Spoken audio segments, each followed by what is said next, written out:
Elle est bonne surtout. C'est parti. Bonsoir, bienvenue à cette discussion autour du film Douce France de Geoffrey Coinon. Donc, c'est une activité qui se déroule dans le cadre de la troisième édition de Cinévert, qui est faite en partenariat avec la Maison de... En fait, cette activité-là est en partenariat avec la Maison de la Culture de Rosemont-la-Petite-Patrie et puis Tank, la plateforme qui héberge nos films. Cinévert, c'est un festival de films documentaires sur l'environnement qui est coproduit par Suco et Funambule Média. Donc, deux organismes qui sont mis ensemble pour se donner comme mission, en fait, d'appuyer la transition écologique, essayer de favoriser la mobilisation citoyenne, d'activer les échanges et les débats. Donc, on espère avoir un débat avec vous à la maison, une certaine forme d'échange malgré l'éloignement, malgré le virtuel. Puis tout ça, en fait, Cinévert est centré sur les films. Donc, les films essaient d'activer tous ces éléments-là.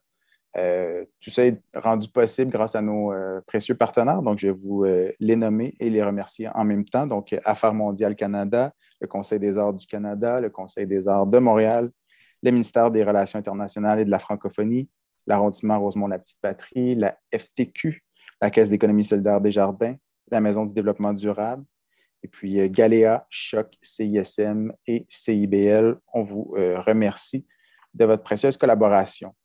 Avant d'aller plus loin, au nom de Suco, de Funambule Média et de toute l'équipe de Cinévert, je tiens à souligner et reconnaître que nos activités ont été organisées et se déroulent, de notre côté du moins, en territoire autochtone non cédé.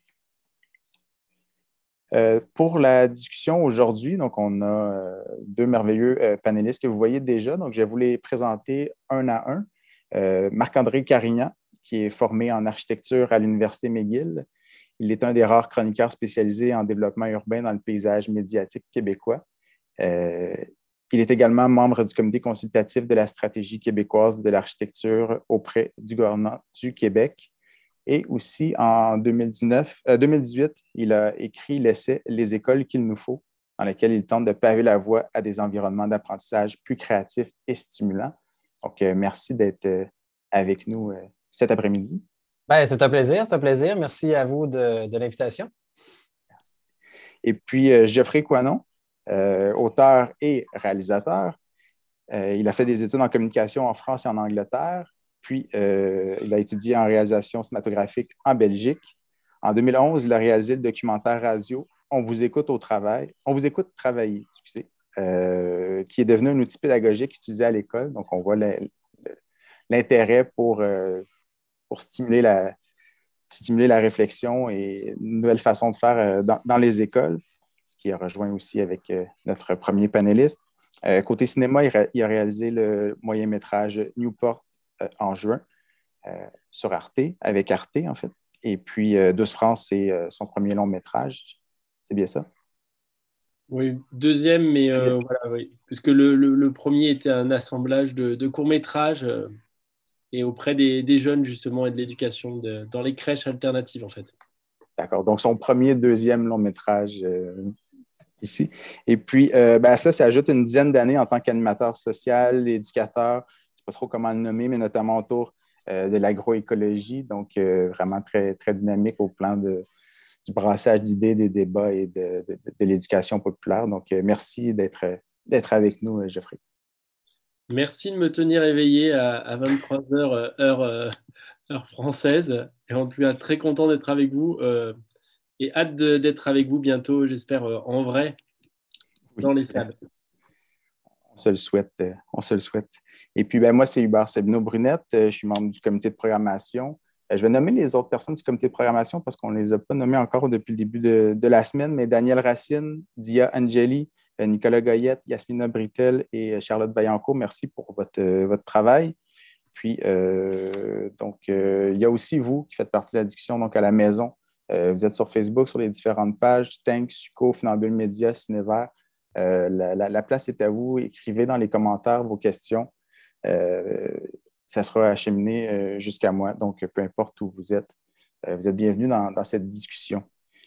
Donc, avant de partir la discussion, on va regarder, écouter, apprécier la bande-annonce du film pour se replonger dedans. Pour ceux qui n'ont pas nécessairement vu le film, parce qu'il est encore disponible jusqu'à demain, 23h59.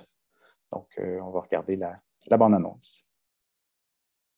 Comment vous faites le lien entre votre vie future, votre travail futur et ce projet Europa City? Ce matin, on va commencer à réfléchir aux questions qu'on va poser à ceux qu'on va rencontrer. Représentez-vous ce qu'ils veulent construire ici, qui est plus grand que tous les bâtiments que vous voyez ici. 80 hectares. C'est monstrueux là. Il va y avoir un parc aquatique, un parc des neiges ou un parc de la glisse. Nous, on est en première et on travaille sur quelque chose qui s'appelle Europa City. Ce sera un grand centre commercial qui va faire toute cette taille. T'en penses quoi? Ça se fait, c'est stylé, hein. Mais ça sert à rien en fait. Voilà. En termes de structure ici, il y a quoi? Il n'y a rien du tout, à part vouloir construire un commissariat là. Vous croyez vraiment qu'Auchan, ils ont quelque chose à faire, des jeunes de Gonesse, de Villepinte, d'Aulnay-sous-Bois et de Sevran? Qui ici aime le shopping? Moi. Voilà. Qui aime ici le ski? Moi. Ben voilà, le loisir l'emporte. Est-ce que c'est un lieu pour faire une piste de ski ici quand même? Parce qu'au final, on ne voit rien faire sur le terrain. Pour nous, on se dit, il n'y a personne qui fait rien sur ce truc, on va bétonner. C'est simple. Parce qu'en fait, quand t'as jamais vu un champ, c'est normal de te dire qu'on s'en fout de foutre un centre commercial dessus, j'imagine. On fait un métier digne, qui nourrit les gens d'à côté, qui crée du lien social. Je suis une micro-holding. Je vais du grain de blé au consommateur. Il nous a expliqué l'agriculture bio, tout ça. Ici, c'est encore du luxe, le bio. Un élu, quel qu'il soit, il leur faut de l'argent pour faire vivre leur commune. Et c'est là qu'on est dans une course de vitesse avec l'État, et c'est ça qui nous inquiète. Et ce que vous faites là, avec travers votre enquête, c'est ce qu'on appelle une bataille culturelle. Elle précède les batailles politiques. Voilà, mais au moins, tu ne regretteras pas le fait d'en avoir parlé.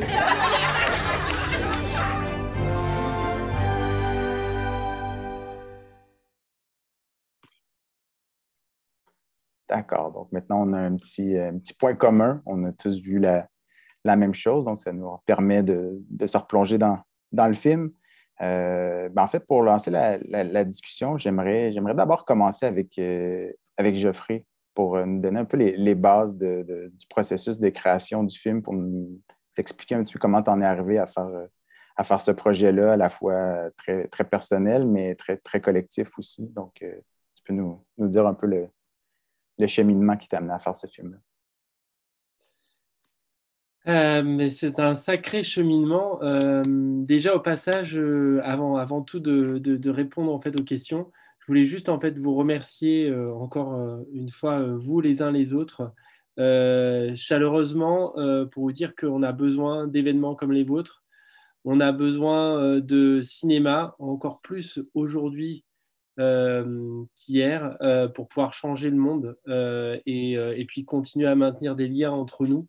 Même si on le fait par visioconférence. Enfin voilà, je voulais le rappeler parce que la culture, c'est essentiel. On a un petit débat sur ce mot-là, essentiel, en fait, en ce moment, nous autres en France. Et je tenais à dire que la culture, c'est vraiment essentiel au sens...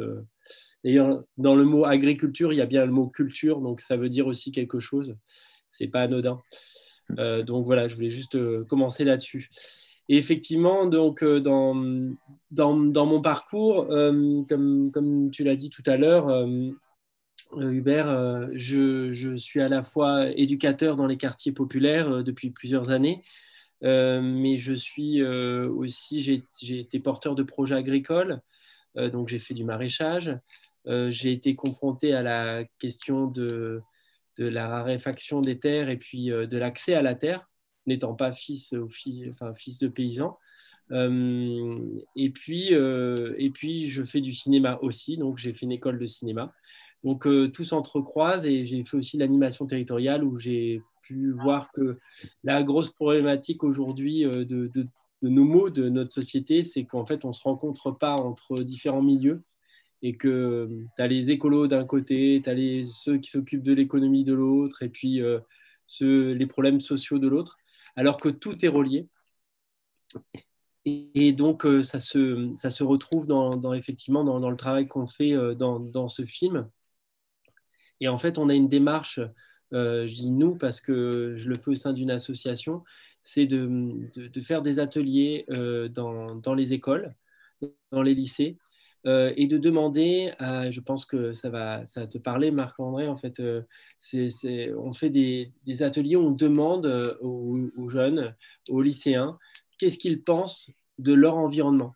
Et l'environnement, pas au sens écologie, mais vraiment comment ils s'inscrivent sur leur territoire, qu'est-ce qu'ils font, les endroits où ils passent le plus de temps, les endroits où ils aiment aller, voilà, qu'est-ce qui les habite. Et puis souvent, ça rejoint un petit peu la question du travail que j'ai aussi eu autour de mes travaux radiophoniques.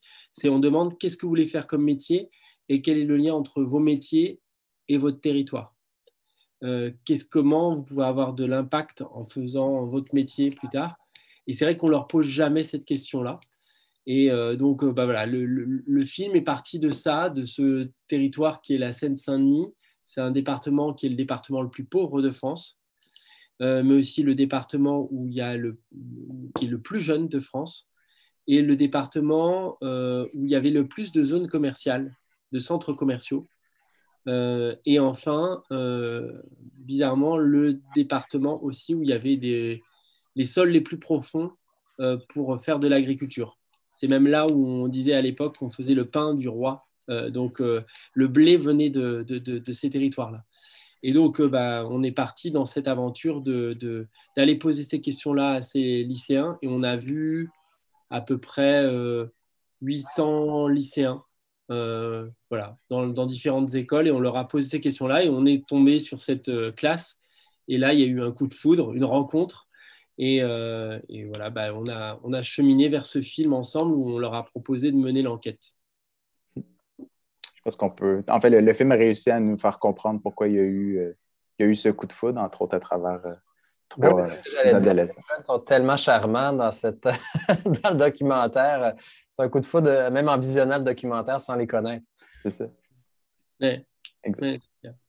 Et puis, c'est une redécouverte aussi de leur territoire. C'est qu'en fait, je pense qu'ils le traversent beaucoup au quotidien. Et là, pour la première fois, ils le rencontrent. Et on dit souvent, en fait, le film, c'est un peu comme un western.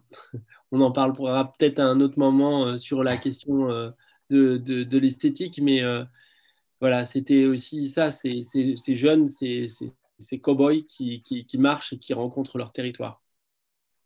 C'est vrai qu'il le marche, le territoire, parce qu'il donne un autre point de vue sur les choses habituellement. De la manière dont on circule, on voit les choses différemment. Je t'ai coupé un petit peu, Marc-André, mais ouais, je serais curieux de t'entendre, te parler du coup de foudre envers les jeunes. Mais comment toi, tu as reçu le film à ta première écoute? En fait, j'ai trouvé ça fantastique parce que c'est un angle aussi différent. On aurait pu faire on aurait pu faire un documentaire carrément sur Europa City en parlant aux politiciens, en parlant aux écolos, donc d'y aller avec l'angle jeunesse puis l'espèce de petite enquête. En fait, je trouve que c'était une approche qui était originale. Et j'ai trouvé que c'était un beau film parce que c'était de voir en fait l'évolution de la pensée des jeunes à travers tout ça. Parce qu'au début, les jeunes, quand on leur vend le projet, ils le prennent au premier degré. Ah, ça crée des emplois, il y a de l'argent à faire. Et là, tout d'un coup, quand on commence, puis plus l'enquête évolue, plus on commence à parler à différents intervenants, plus on voit qu'il y a une pensée, finalement, des contre-arguments qui arrivent. Puis là, on ne sait plus si on est pour le projet ou contre le projet. Il y a du doute qui s'installe et on le voit dans leurs yeux, parfois très rapidement. Là, on se souvient de la scène où Jeune était super motivé. Et là, tout d'un coup, en 30 secondes, il était prêt à faire une pétition dans son quartier. Donc, mais c'était intéressant. Donc, le cheminement, finalement, dans leur esprit.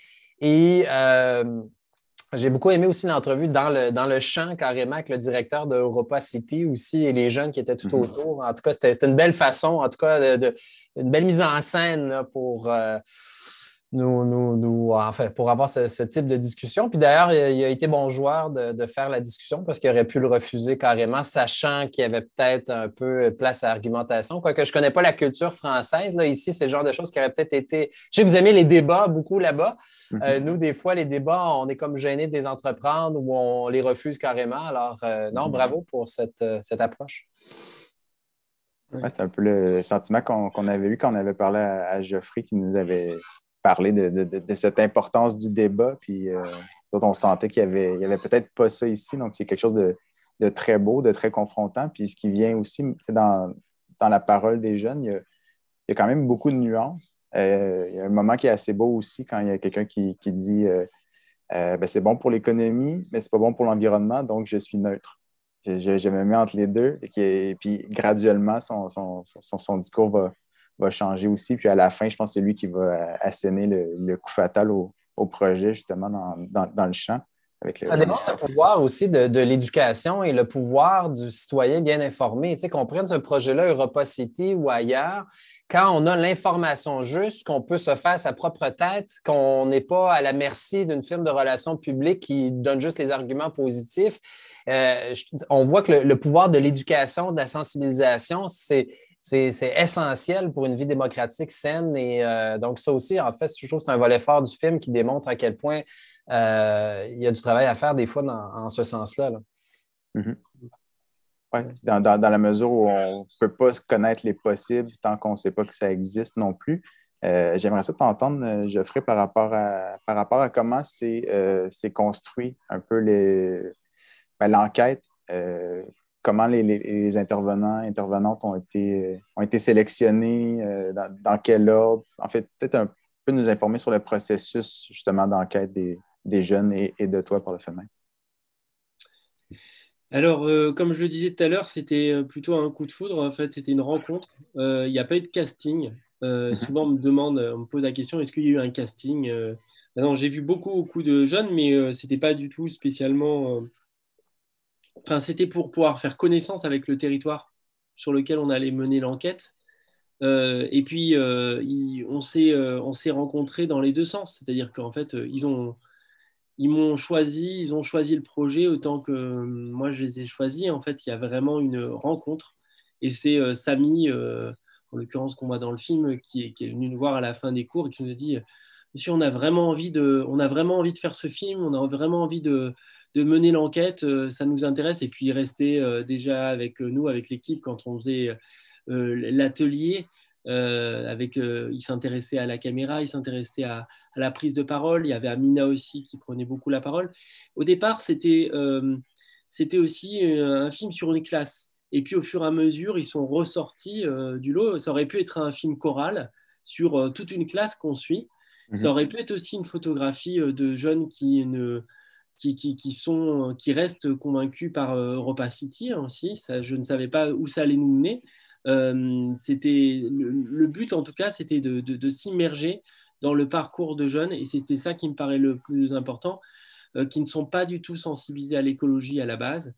Et pour moi, l'enjeu, il est central par rapport aux enjeux politiques aujourd'hui et les enjeux jeunes de notre époque, parce que justement, dans la plupart, comme tu le disais, Marc-André, dans la plupart des films documentaires qu'on voit aujourd'hui, on a des experts qui nous assènent des vérités face caméra. Et je ne pense pas que ce soit la meilleure méthode, en fait, pour pouvoir concrètement créer un changement à grande échelle de nos mentalités, de nos pratiques. Il n'y a que, en fait, dans la sensibilité de ce qu'on est en tant qu'humain qu'on va pouvoir, en fait, comprendre un petit peu ce qui se passe.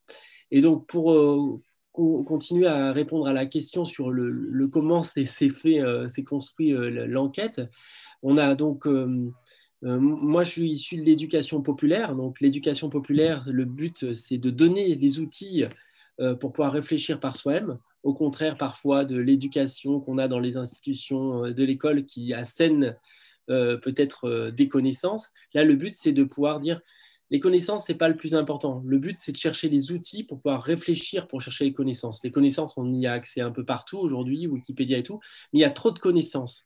Il faut arriver à faire finalement la part des choses et de se dire en fait qu'est-ce qu'il y a derrière ces connaissances, c'est quoi les enjeux, le lobbying, les intérêts, quelle est ma place, qu'est-ce que moi je peux faire, la question de l'intérêt collectif, des enjeux communs qu'ils ont découverts.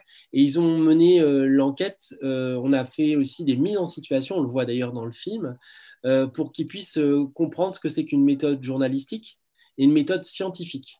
Donc, c'était très important pour nous d'être très rigoureux là-dessus. On n'a pas demandé, par exemple, aux jeunes est-ce qu'ils avaient un projet contre Europa City. Ça, c'était vraiment... j'ai vraiment mis l'accent là-dessus au niveau des enseignants pour qu'ils ne posent pas la question du tout comme ça, mais plutôt la question, c'était si vous aviez tous les pouvoirs pour ce terrain sur le triangle de Gonesse, qu'est-ce que vous y feriez?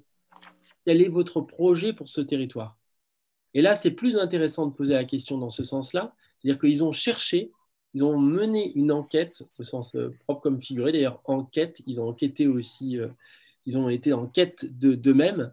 Et donc, ils se sont organisés par groupe, ils se sont répartis les personnages, les personnes à rencontrer. Ils se sont entraînés à pouvoir rencontrer aussi des communicants, parce qu'ils allaient avoir en face d'eux aussi bien des députés que des communicants de grandes entreprises. Et il fallait qu'ils connaissent aussi concrètement les concepts et ce que c'est que l'urbanisation, ce que c'est qu'un centre commercial, ce que c'est que voilà, toutes les questions qui sont posées dans le film, il fallait qu'ils maîtrisent un petit peu. Et donc, ils se sont formés et c'est quelque chose qu'ils doivent étudier dans tous les cas, dans leur classe en première, au lycée. Et donc, ils devaient étudier un projet à proximité de chez eux. D'accord, merci. Voilà. Et j'aimerais bien d'ailleurs, je ne sais pas comment c'est chez vous, mais que l'école, que le lycée apporte ces réflexions.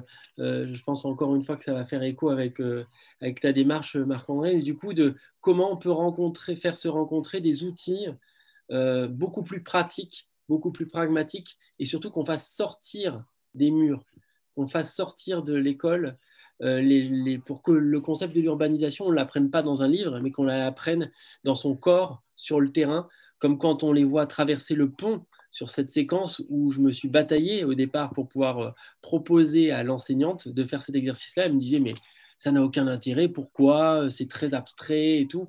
Et en fait, c'est là où ils se sont marrés comme des fous, et puis c'est là où ils ont compris, et ils vont retenir toute leur vie, je pense que c'est qu'un espace urbain différencié d'un espace rural. Parce qu'ils l'ont senti dans leur propre corps et dans leur sens, en fait, avec le son, l'odeur, voilà, en fermant leurs yeux et en écoutant. Ce que j'ai vu aussi dans le montage, si je peux me permettre, Hubert, c'est qu'il y a un élément qui est ressorti aussi que je trouvais fort intéressant. Il y avait effectivement l'apprentissage terrain, mais il y avait aussi le côté les visions qui s'affrontent. C'est-à-dire qu'il y avait, et les jeunes ont essayé de développer une vision plus collective, dire si ce projet-là arrive, quel impact sur un quartier, sur une communauté, donc, à travers leur enquête, là, ils commençaient à comprendre qu'au début, c'était c'est bon pour moi en tant qu'individu, je peux avoir un emploi, je peux avoir. Mais là, plus l'enquête avançait, plus ils réalisaient ça risque peut-être de tuer tel commerce ou de tuer telle économie dans tel quartier. Et donc, il y a comme une vision collective qui s'est développée et les jeunes, enfin, ont compris que le projet avait un impact beaucoup plus grand que simplement sur leur individu, mais sur toute la région, finalement, sur le triangle de Gonesse. Et j'ai trouvé ça, un des éléments qui l'exprimait extrêmement bien aussi, cette espèce de contraste entre le collectif et le personnel. C'était la dame qui dit moi, je suis content, j'ai acheté une maison avant le projet, puis cette maison-là, elle va prendre énormément de valeur. Puis, et ce qui était drôle, c'est qu'elle va poursuivre la conversation avec elle, c'est de dire, mais si votre mari, demain matin, qui est boulanger dans le quartier d'à côté, perd son emploi parce que le Europa City a tué l'économie de l'artère commerciale à côté, allez-vous être aussi heureuse? Elle pensait juste à sa maison, puis à la valeur que ça allait prendre, versus cette espèce de vision collective sur cette vision communautaire que développaient les enfants. En tout cas, j'ai aimé beaucoup cette espèce de contraste. Et c'est vrai que pour revenir en fait sur l'exemple que tu as donné aussi, Hubert, à un moment donné sur un des jeunes en fait dans la classe qui est neutre au départ, qui ne sait pas trop en fait et qui pose la question de l'économie par rapport à l'environnement et par rapport à ce que tu viens de dire, Marc-André. Du coup, c'est souvent on me dit au départ. Ah oui, on s'attendait à avoir un film sur l'écologie, sur l'agriculture. En fait, on découvre un film sur l'économie des territoires. Et ça, c'est super intéressant et important parce qu'en fait, souvent, on oppose l'un et l'autre, alors que l'économie, et il ne faut pas avoir peur de ce mot-là, il faut surtout, et moi je le dis dans tous les milieux militants, dans tous les milieux engagés et un peu partout, il faut se réapproprier ce mot. Il faut l'utiliser partout où on peut. Il faut dire que l'écologie, c'est l'économie des territoires. Et l'économie, du coup, c'est ce qu'il découvre. On en parlait souvent dans un débat qu'on avait en off avec Samy.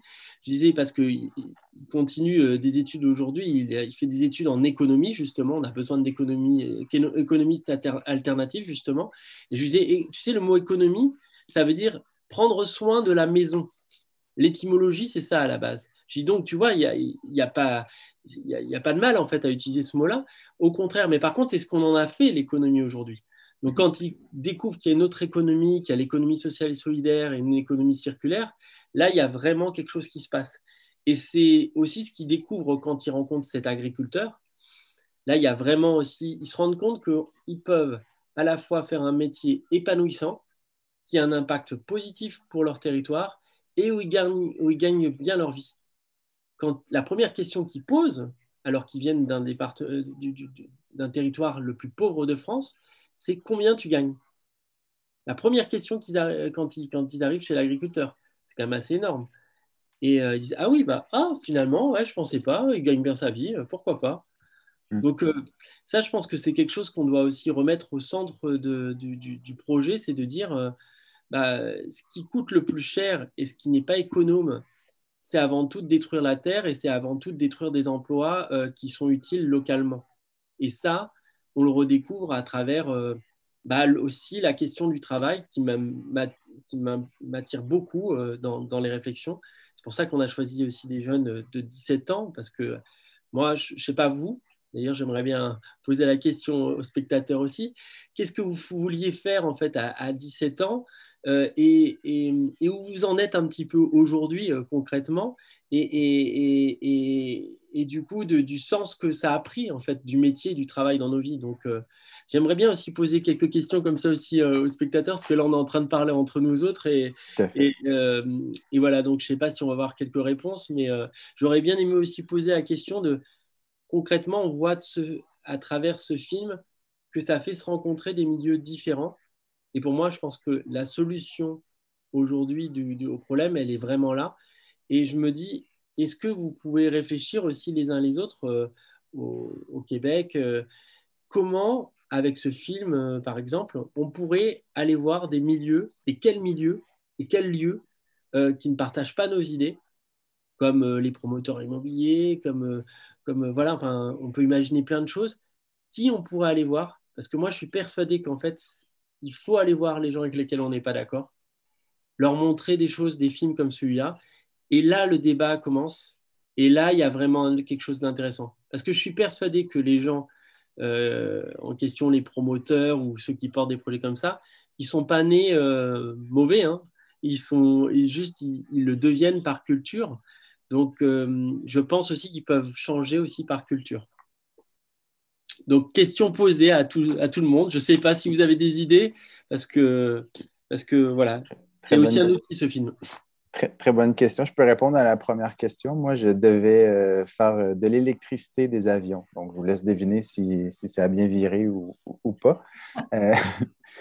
Mais ouais, peut-être relancer la question à Marc-André, parce que je pense que c'est quelque chose que tu fais beaucoup dans l'aménagement du territoire à Montréal, dans les réflexions. Tu es amené à avoir ce genre de discussion-là avec des gens de différents horizons. Donc, peut-être nous parler un petit peu de cette expérience-là. Comment tu en arrives à trouver un point commun derrière tout ça, puis faire les meilleurs projets possibles. Oui, bien effectivement, c'est drôle. Moi, je voulais être architecte à la base et ça a toujours été pour moi un chemin qui était évident. Et finalement, à un moment donné, quand je suis arrivé dans le métier et j'ai commencé à travailler en tant qu'architecte, je me disais, la communication avec les clients, de voir un peu les idées, je saisissais qu'il y avait peut-être une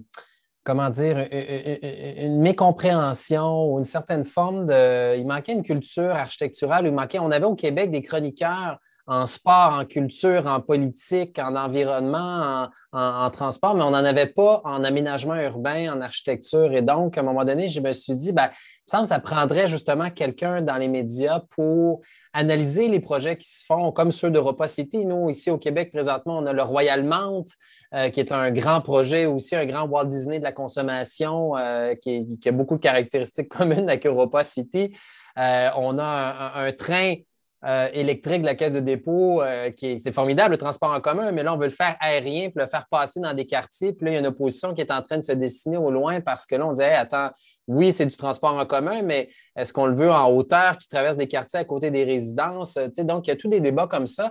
Et c'est pour ça que j'ai transféré par la suite dans les médias pour justement alimenter un peu les réflexions puis dire, ben attendez, là, regardez ce qui s'est fait à tel endroit. J'essaie de trouver un journalisme aussi de solution dans la mesure où c'est pas juste de dire, ben, ce projet-là, ça n'a pas de bon sens. C'est de dire, ben, ce projet-là ne fonctionne pas à tel niveau.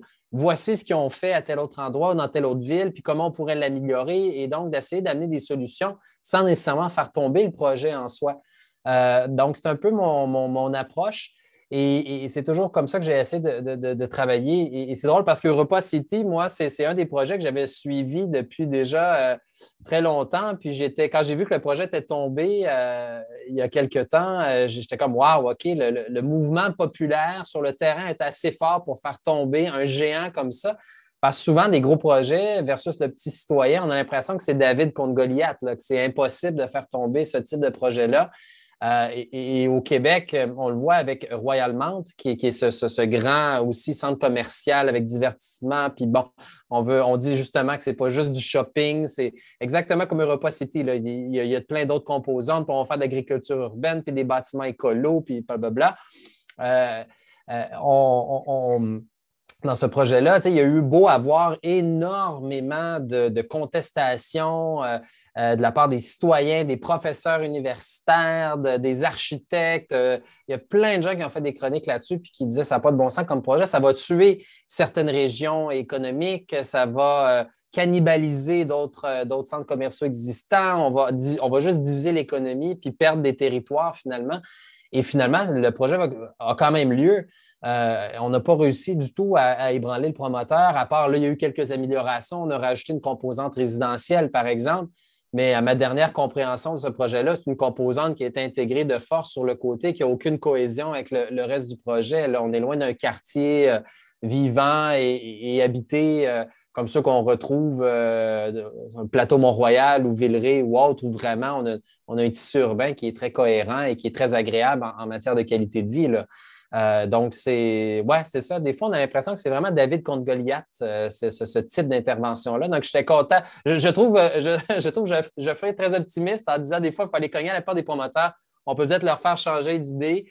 En fait, si on a des bons arguments, s'il y a un mouvement populaire assez fort, peut-être, mais souvent, disons on regarde plus sa poche que l'impact des fois que ça peut avoir sur la communauté, là.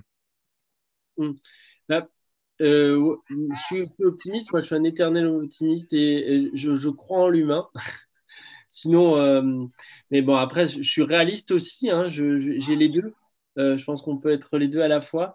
En fait, ce que j'ai vu dans des avant-premières qu'on a fait ici en fait, en France, dans différentes grandes villes, c'est qu'en fait, on a eu du mal à la base à aller chercher des intervenants qui effectivement ne partageaient pas les mêmes visions du territoire. Donc là, ça rejoint un petit peu ce qu'on disait avec Hubert.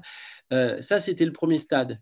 Mais une fois qu'on avait passé ça, quand on a réussi à faire asseoir les gens dans la salle de cinéma et qu'ils ont vu le film pendant 1h30, donc on a été pour le coup aller chercher des promoteurs immobiliers, parfois donc des responsables d'enseignes, de grandes enseignes comme Carrefour ou Leclerc, qui agrandissaient qui devaient agrandir leur grande surface sur des terres agricoles. Et ben après avoir vu le film, et sincèrement, hein, je pense que c'était pas du greenwashing ou du social washing, ils prenaient acte, en fait, ils s'attendaient à voir un pamphlet écolo vraiment qu'il allait leur dire ce qu'ils devaient penser. En fait, ils ont découvert qu'effectivement, ils devaient certainement changer de logiciel. Et donc évoluer dans leur manière de penser et de concevoir même le rapport à l'économie des territoires. C'est pour ça que je reparlais d'économie tout à l'heure, c'est que je pense qu'il n'y a que en parlant d'économie, puisque tu parles de la poche et du porte-monnaie justement, à ces gens-là qu'on va y arriver. Mais pour ça, il faut aller à leur rencontre, à tout prix. Il faut surtout sortir de l'entre-soi. C'est le leitmotiv que j'ai moi, et c'est pour ça que j'ai fait des films. J'aurais pu aller voir des jeunes déjà convaincus qui font les marches climat. J'aurais pu aller voir des cousins ou des frères ou des sœurs à Greta Thunberg. Mais c'était pas mon but. C'est pas mon but parce que je pense que les 3/4 des jeunes, malheureusement, ils ressemblent pas à Greta. Même si on aimerait bien, hein. mais en fait, les trois quarts des jeunes, ils ressemblent en fait aux jeunes qu'il y a dans le film. Et donc, du coup, pour moi, c'est à eux qu'il faut qu'on s'adresse parce qu'à travers eux, on s'adresse à toute la population. Et, et je pense que le directeur d'Europa City, là, celui qui porte le projet, là, autour de la table, dans le champ, dans ce débat, il ne s'attendait pas à avoir une réflexion comme ça. Il ne s'attendait pas à avoir des jeunes aussi percutants. Et je pense que c'est ça qui va faire changer les choses. Et je pense que même lui, même le directeur du centre commercial qui rencontre, même la députée, eh ben même eux, ils ont changé quelque part en fait en rencontrant ces jeunes. Ils ont appris des choses. Ils ont appris que la Seine-Saint-Denis ou que ce département, ce n'était pas juste des jeunes qui avaient du mal à réussir et qui étaient bêtes. Et... Ben non, ils ont appris que c'était des personnes comme les autres qui pensaient, qui réfléchissaient, qui avaient leur mot à dire sur leur territoire. Et ça, c'est aussi une connaissance. Et je pense que, voilà, je repose ma question un petit peu à tout le monde, aux spectateurs et puis à chacun d'entre nous, mais je pense que moi, ce qui me ferait très plaisir pour le Québec et pour Montréal et pour le projet dont vous parliez tout à l'heure, c'est de savoir comment, est-ce que tu penses, en fait, Hubert ou Marc-André, est-ce que vous pensez qu'il y a des personnes comme ça avec lesquelles vous n'êtes pas d'accord et que vous pourriez aller chercher? Est-ce que vous avez des idées comme ça de personnes que vous avez croisées et que vous imaginez asseoir dans une salle de cinéma à regarder les séquences qu'on a décrites là? Qui ça serait vos principaux ennemis, ou je ne sais pas comment on pourrait dire ça, mais en tout cas personnes avec lesquelles on partage des visions différentes? Mais en même temps, il y a peut-être une nuance importante aussi. C'est que moi, en tant que chroniqueur, moi, je suis chroniqueur ici, moi, je dois, tu sais, quand je fais un dossier sur un projet précis ou sur un dossier d'actualité précis, je dois toujours aller voir. Tu sais, il y a des gens, des fois, qui m'écrivent, qui me disent Hey, as-tu vu tel projet, ça n'a pas de bon sens, ta. Moi, je vais toujours rencontrer le promoteur, l'architecte, je vais toujours voir l'autre côté. Parce que des fois, à première vue, tu te dis hey, c'est vrai que ça n'a pas de bon sens, tel projet.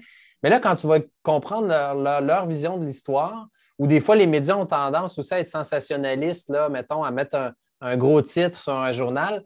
Par exemple, le projet a explosé de 10 millions de dollars. Puis là, tu te dis, ah oui, OK. Et là, tu t'en vas de l'autre côté, puis tu vas essayer de comprendre pourquoi le projet a augmenté de 10 millions de dollars ou pourquoi on le fait de telle façon. Et là, quand ils t'expliquent leur vision à eux par rapport, ben écoute, on avait telle contrainte, il est arrivé telle chose, que les gens ne savent pas, c'est que le prix du projet a augmenté à cause de telle raison.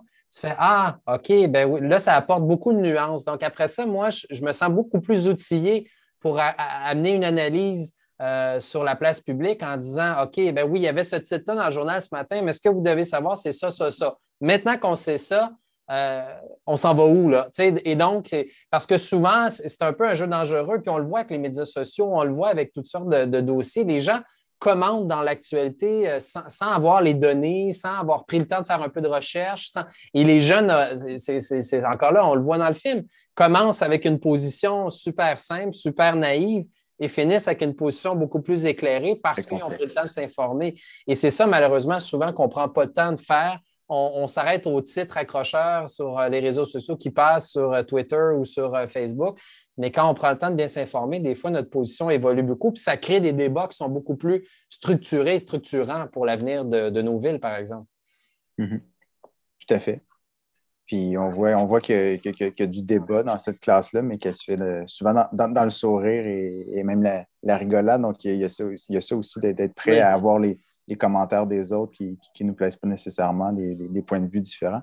J'aimerais ça, Geoffrey, que tu nous parles un peu par rapport à ça, parce que tu nous as envoyé une question un peu difficile. C'est sûr qu'il faudrait réfléchir en fonction de chacun des projets qui seraient intéressants, mais oui, le film a été fait dans ce contexte-là où les jeunes font l'enquête, mais j'aimerais que tu nous parles un peu du processus de diffusion du film en France, que les quelques projections avant que les projections soient interdites, mais comment tu as conçu ces projections-là avec des groupes citoyens, avec différents intervenants. Donc, j'aimerais que tu nous parles un peu de ce processus-là parce que ce n'est pas que la réalisation, c'est aussi la diffusion qui est dans ce même mode de discours, en fait. Ben, c'est vrai que comme dans toute la démarche du film et la démarche des jeunes dans le film, la démarche d'éducation populaire, on l'a dans la préparation du film, dans la confection du film, dans les ateliers qu'on fait, et on la poursuit après le film, dans la diffusion maintenant. Et ça, on ne le fait pas tout seul.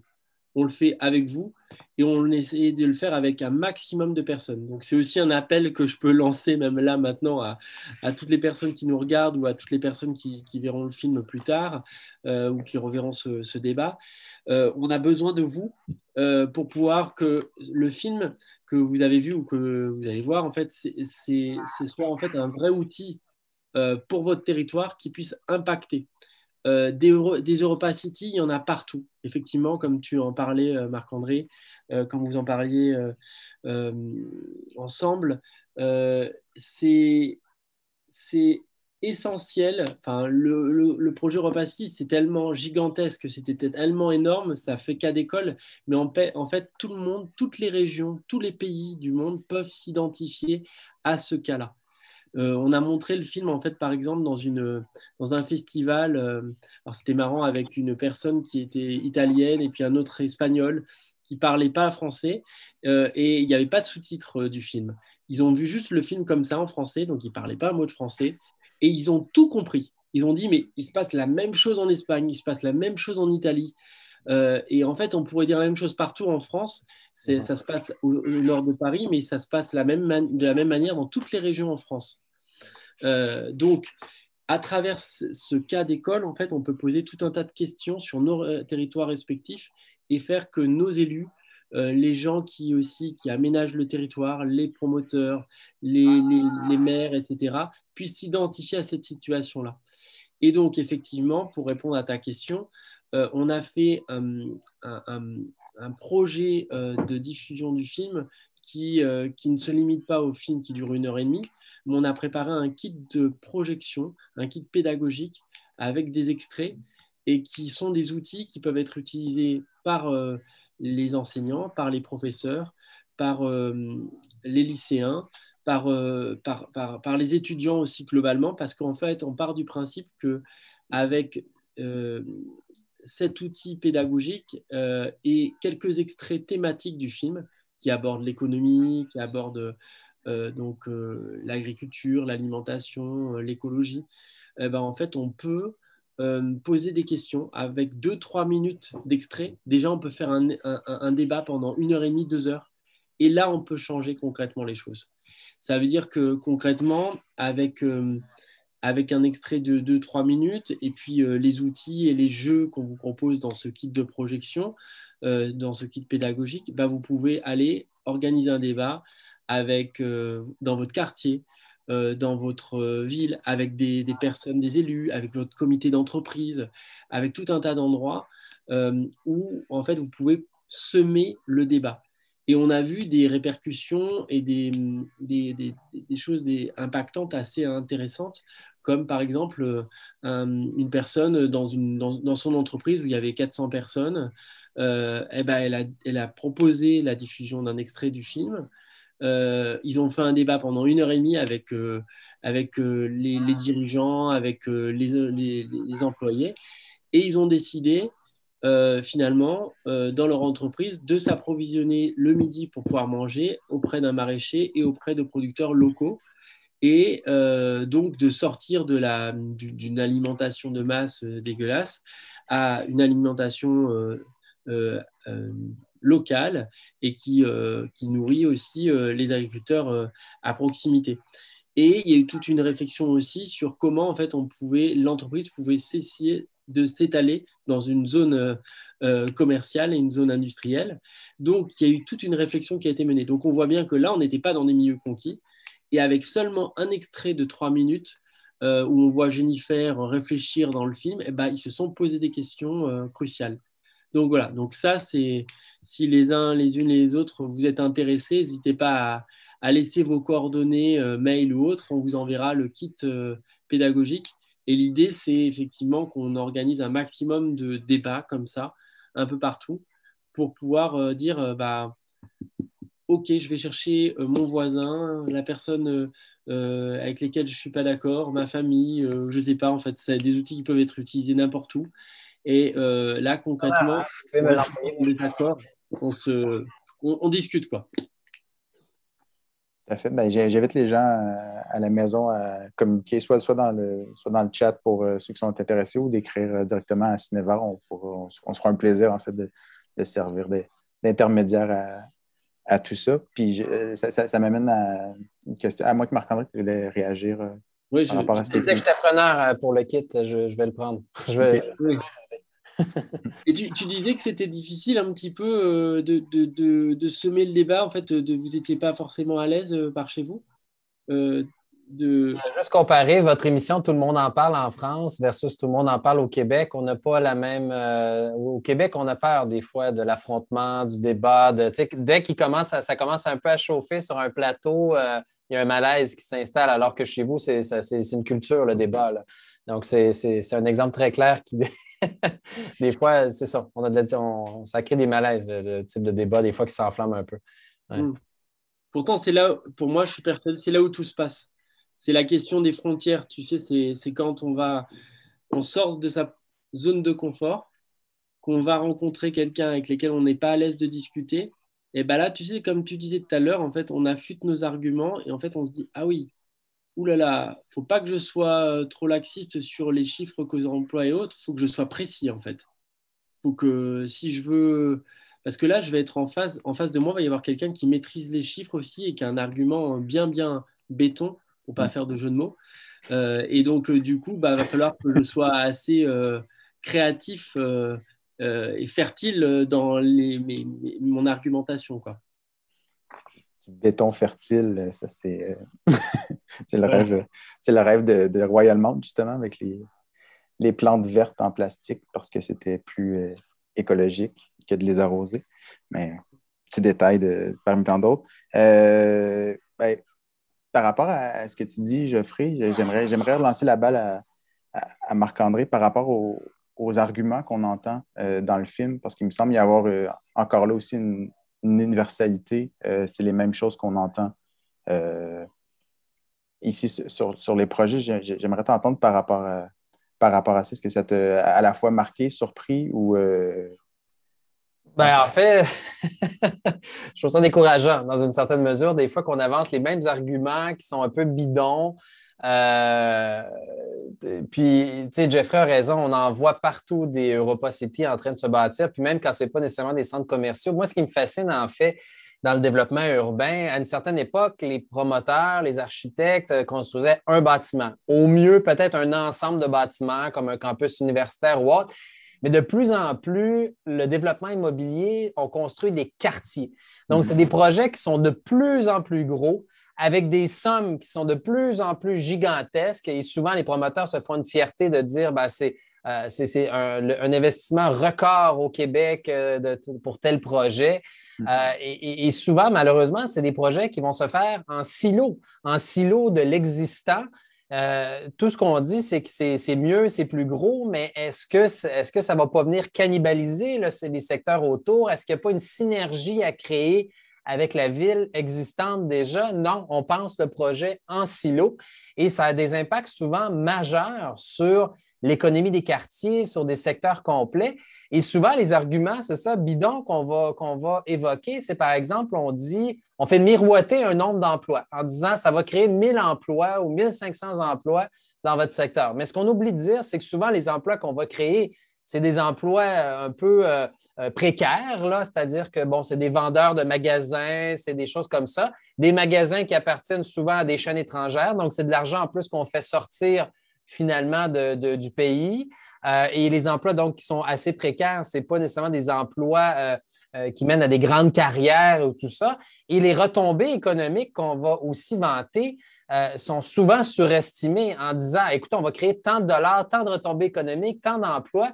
Mais ce qu'on oublie, c'est que par rapport à ce que le promoteur présente, il oublie de soustraire tout ce qui va mourir à côté. Donc, son 1000 emplois qu'il crée sur son site, si c'est pour en tuer 1500 dans le quartier à côté, la balance est négative. Donc, ce n'est pas 1000 emplois que tu viens de créer, c'est peut-être 1000 emplois que tu vas déplacer tout simplement. Même chose pour les retombées économiques. tu parles d'une retombée annuelle économique de 20 millions de dollars, mais si c'est pour tuer 3 centres commerciaux à côté qui, eux, ne paieront plus de taxes parce qu'ils vont être désaffectés, puis qu'on va être pris avec des bâtiments fantômes pendant des décennies et des îlots de chaleur et tout ce qui vient avec, est-ce que c'est vraiment rentable pour les retombées économiques? Est-ce qu'ils sont vraiment rentables et bénéfiques pour la société? Donc, on oublie souvent de soustraire aussi. Et quand je dis qu'on pense des projets en silo, bien, ça, c'est un bel exemple aussi au niveau des retombées et des emplois. Et donc, il y a une forme de mirage aussi, des fois, à ces projets-là et qui relève de la relation publique. Donc, on présente les arguments qu'on veut bien présenter, mais de l'autre côté, on oublie une partie de la vérité, disons-le comme ça. Puis le paradoxe aussi d'Europa City, puis on le voit très bien dans le film quand ils disent avec les agriculteurs, on va faire disparaître des terres agricoles hyper fertiles pour venir faire après ça de l'agriculture en pot sur des toitures ou dans des petits secteurs. Et là, on voit l'agriculteur qui dit, mais c'est pas ça l'agriculture, voyons. Mm-hmm. Et on a vu les mêmes arguments ici au Québec dans certains projets immobiliers. Je pense à Couronne Nord de Montréal, il y a un grand projet, grand investissement, on va créer un quartier et tout ça sur des terres agricoles. Puis après ça, on a inclus un petit volet d'agriculture urbaine. Pour moi, c'est presque une insulte. Et souvent, après ça, on va dire on va faire des bâtiments écolos, des bâtiments qui vont être LEED, certifiés LEED, et ci, et ça, et ça. Mais ton bâtiment, il est écolo, mais il fait disparaître une terre agricole qui, elle, est en harmonie avec la nature et la biodiversité. Donc, ton bâtiment, il a beau être écolo, il l'est probablement beaucoup moins que la terre agricole qui était là au départ, qui permettait d'alimenter une population, de réduire les distances entre la consommation de nourriture et les citoyens. Là, à cause de ton projet, il faut aller plus loin et plus loin et plus loin pour se nourrir.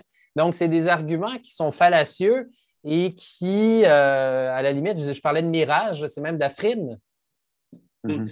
Ouais, moi, ça me fait rebondir en fait, sur quelque chose en fait, qu'on voit d'ailleurs dans une séquence avec Jennifer, quand elle est avec la fameuse députée qui l'a séduit, hein, qu'elle aimerait bien être, en fait, aller justement aux States, aller à New York, aller travailler dans les banques. Elle aimerait bien devenir cette députée qu'elle a en face d'elle. Mm-hmm. Et du coup, elle est atteinte par ce mirage dont tu parles, en fait, justement, et qu'on lui vend, parce que c'est séduisant, c'est beau, c'est de l'argent, c'est du bonheur. Et en fait, qu'est-ce que c'est ce qu'il faut reposer comme question, c'est qu'est-ce que c'est que le bonheur?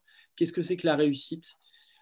Et c'est vrai qu'avec les 500 messages publicitaires qu'on a tous les jours, qui nous assènent ce que doivent être la réussite et le progrès, c'est très difficile, mais c'est quelque chose qui doit être posé. Et je rebondis en fait parce que ce que tu disais en termes d'urbanisme, en termes d'aménagement du territoire, moi ça me parle beaucoup et je renfonce le clou sur pas mal de choses, que souvent on parle des zones commerciales qui sont effectivement criantes d'obsolescence du passé, il faut qu'on arrête, ça c'est sûr, mais il n'y a pas que ça. Les autres causes d'artificialisation des sols et des terres agricoles, c'est aussi les infrastructures, les grandes infrastructures, les autoroutes, les ponts, tout un tas d'endroits, d'usines, de choses dont on n'a pas besoin. On nous fait croire qu'on a besoin. Et la question du besoin, elle est super importante à remettre aussi au cœur du débat. C'est est-ce qu'il y a un besoin? Et la première cause, enfin, d'artificialisation des sols, on l'oublie trop souvent, la première, devant les zones commerciales, devant les infrastructures, c'est le logement. Et le logement, c'est beaucoup plus compliqué à lutter contre. Parce qu'en fait, on dit, pourquoi on va loger les gens ils ont besoin d'être logés, les villes elles grandissent, il y a de plus en plus de monde, donc on est obligé de loger les gens. Sauf que c'est aussi très faux. Et ça, Jennifer le met en avant dans cette fameuse séquence, puisqu'elle dit, à un moment donné, elle regarde la députée, elle lui dit, mais en fait, s'il y a tant de logements, de bureaux libres, vides actuellement, pourquoi en fait on ne les réhabilite pas? Pourquoi on ne les utilise pas plutôt que d'aller construire sur des terres agricoles? Et donc, c'est ça qu'il faut remettre au cœur de la table. En France, il y a 3 millions de logements et de bureaux et de locaux qui sont actuellement vides. On parle d'une crise du logement. Les présidents respectifs, Hollande et Macron, ont été réélus en grande partie sur des promesses de campagne de construction de logements, 100 000 logements par an, on disait. Mais en fait, si on réhabilitait l'existant, si on habitait l'existant, si en fait, on faisait avec preuve d'ingéniosité, eh ben, en fait, on résolverait les problèmes. Mais sauf qu'on préfère construire sur des terrains plats, parce que ça coûte beaucoup moins cher, parce que aussi, on se dit, c'est le mythe aussi de l'élu qui voit quelque chose sortir de terre, et alors c'est quelque chose de puissant, quoi. C'est comme la tour Eiffel. Monsieur Eiffel voulait quelque chose d'assez phallique pour pouvoir exprimer toute sa puissance. Et donc, du coup, c'est comme ça, en tant qu'élu, on a besoin de laisser des marques dans le paysage. Et donc, pour revenir là-dessus, les solutions, elles sont aussi dans débattre en remettant au cœur de la table la question du besoin, la question des chiffres. Et voilà. Et je termine juste, en fait, parce que j'ai beaucoup parlé, mais moi, j'avais une petite question à vous poser aussi à vous, qui me taraude et que j'aime bien poser, parce que c'est pas anodin. Qu'est-ce que ça vous évoque, le titre du film, Douce France? Parce que c'est un choix qui n'a pas été facile, parce que le film ne s'appelait pas Douce France à la base. Il a changé de titre en cours de production, pour plein de raisons, parce que je voulais que ce soit un titre un peu plus universel. Je ne vais pas vous dire pourquoi exactement, mais je suppose que ça se voit un peu dans le film. Mais qu'est-ce que ça vous évoque, vous, en partant du Québec, voilà, est-ce qu'on pourrait dire d'où Canada, enfin voilà, en quoi ça a fait écho chez vous? C'est une bonne question, puis c'est drôle que tu poses la question parce qu'en fait, on a eu la question du public, pourquoi, pourquoi ce titre, donc tu n'auras pas le choix d'y répondre éventuellement. Mais oui, c'est sûr qu'il y a la présence de la chanson j'ignore l'artiste initial qui la chante, mais il y a des personnages qui la fredonnent dans le truc, mais il y a ce côté un peu là, un peu détourné, un peu fallacieux, je dirais, d'opposer quelque chose de plus rugueux à quelque chose à ce mot doux. Donc, mais il y a aussi quelque chose de très doux dans le film, j'aurais tendance à dire, de voir l'évolution de cette réflexion, comment avec les débats qui, à part le premier, il y a juste le premier qui est peut-être un petit peu intense quand les jeunes vont s'exprimer à la conférence de presse. Puis là, il y a une petite escarmouche. Puis c'est comme ça que le film commence. Fait déjà, ça surprend aussi. Puis on se dit que ça va brasser. Mais après ça, ça se fait quand même assez doucement, les prises de parole, les positions contraires. Fait que j'ai comme l'impression qu'il y a ce côté-là de dire que même malgré les positions différentes, il y a moyen de trouver un accord. Mais pas si Marc-André veut rebondir. Je me suis posé, c'est drôle parce que moi aussi, je me suis posé la question. Après le film, je disais, OK, pourquoi ce titre-là? Puis c'est vrai que j'ai vu, moi aussi, une forme d'ironie entre un film qui porte sur un débat, donc qui n'est pas nécessairement sur la douceur. Le débat, comme le dit Hubert, bon, à certains moments, il s'enflamme un peu plus que d'autres, mais je le voyais justement un peu aussi comme une forme d'ironie. Et Douce France, on continue comme si de rien n'était, on fait nos projets. En fait, ça fait référence aussi à la conclusion en disant Europa City est tombé. Mais la vie continue en France et depuis, il y a tant d'autres projets du même type qui ont été proposés. Et donc, la vie continue son cours comme si de rien n'était. Il y en a un qui tombe, 10 qui émergent. Donc, en fait, j'ai vu un peu une espèce de forme d'ironie un peu aussi à travers le titre. Je ne sais pas si je me trompe, là, mais je me suis posé la question, moi, à la fin du film, pourquoi ce titre-là? Pourquoi? Donc, tu me la poses, en fait, du coup, la question. Je vais être obligé d'y répondre. Alors, je ne vais pas laisser le public y répondre tout seul.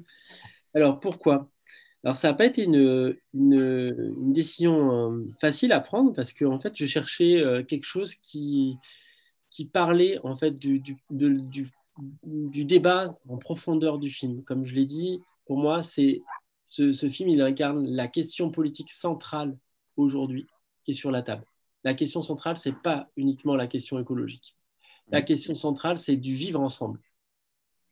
En fait, en gros, la question qui nous est posée aujourd'hui, c'est est-ce qu'on veut continuer à vivre ensemble, tous ensemble, et trouver des solutions pour ça, ou est-ce qu'on veut être un petit nombre à survivre, mais un petit nombre de privilégiés qui dépend de de la pauvreté et de l'exploitation d'une autre partie de la population. Pour moi, c'est ça.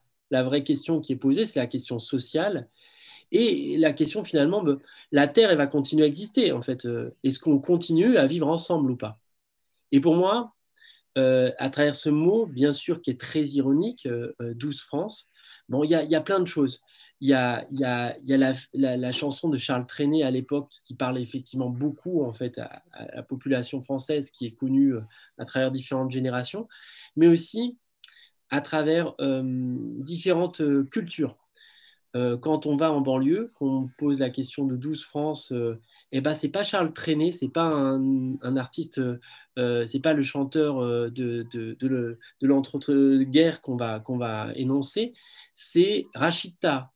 C'est une chanson qui a été reprise par Rachita, qui est malheureusement décédée aujourd'hui, mais qui est un artiste qui a, à l'époque flamboyante de SOS Racisme en fait en France, a pris la parole et a chanté cette chanson en disant « Moi, en tant qu'arabe, je peux chanter cette chanson-là ».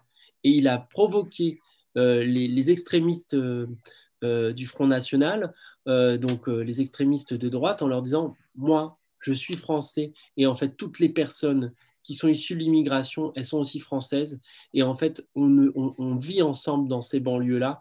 Et en fait, c'est nous qui créons cette richesse. Grâce à nous, en fait, vous pouvez vivre en fait en France. Donc il y a toute cette question du vivre ensemble et voilà qui est posée à travers dans le prisme de l'écologie, dans le prisme de ces jeunes de banlieue. Et c'est très provoque. Vous n'êtes pas sans savoir que dans tous les pays, les extrêmes de droite sont en train de monter, les fascismes de droite sont en train de monter, accaparant et reprenant des thématiques écologistes, puisque ce sont les premiers à dire on ferme les frontières, des élections comme Trump ou comme Bolsonaro en fait, au Brésil le témoignent largement. Donc on voit très bien qu'il y a un repli sur soi. Et pour moi, c'était très important de dire l'écologie, ce n'est pas le repli sur soi, c'est l'ouverture vers l'autre et l'ouverture vers les autres pays. Et pour moi, 12 France, ça raconte ça aussi. Ça pose une question en fait aux fachos. Et ça pose une question aux écolos.